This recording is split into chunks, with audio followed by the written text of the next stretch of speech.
सहरसा जिला के मैसी थाना अंतर्गत राहनपुर पंचायत के ये चचरी पुल बना हुआ है, बांस का बना हुआ चचरी पुल है, जो लगभग 8 से 9 लाख के लागत से बना हुआ है, जो नवंबर दिसंबर में बन जाती है और ये 5 से 6 महीने तक के आदमी को सुविधा होता है आर पार होने में।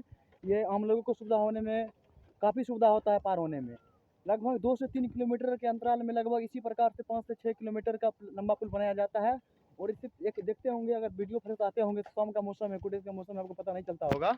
3 से 4 किलोमीटर के अंतराल में लगभग 2-3 पुल बना हुआ है। घोकसम घाट पे, एक डुमर घाट पे, ये बिशनपुर घाट हो गया। सहरसा जिला में ही तीनों पुल अंतरित है। ये मैसी प्रखंड राहनपुर पंचायत का हो गया। इससे आगे घोकसम का जो है बख्तियारपुर प्रखंड का है और कडुमर का भी बख्तियारपुर प्रखंड में आते हैं।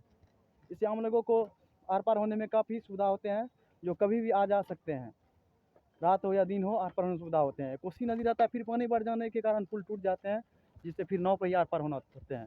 तो एसपी यादव जी सहरसा जिला आए थे मैसी के उत्तरा मंदिर महोत्सव में, वहाँ बोले हैं कि राजनपुर घोकसम पुल के सीधा पीपा पुल बनवाएंगे। देखिए पीपा पुल कब बनते हैं।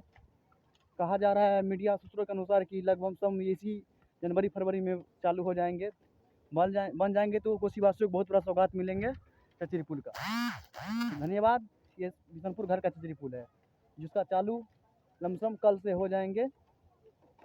थोड़ा सा काम बचा हुआ है, आगे में चालू हो जाएंगे, जिससे आप लोग आर पार हो सकते हैं। ये चचरी पुल बहुत लंबा है और बहुत मजबूत फिलहाल है, आप लोग आर पार हो सकते हैं बिशनपुर घाट पे। धन्यवाद। बने रहिए, हमारे पेज बिहार एक नज़ारा को फॉलो कर लें, और अगर यूट्यूब पर देख रहे हैं सब्सक्राइब कर लें, जिससे हमारा नोटिफिकेशन आपके पास पहुँचते रहे। चलिए धन्यवाद।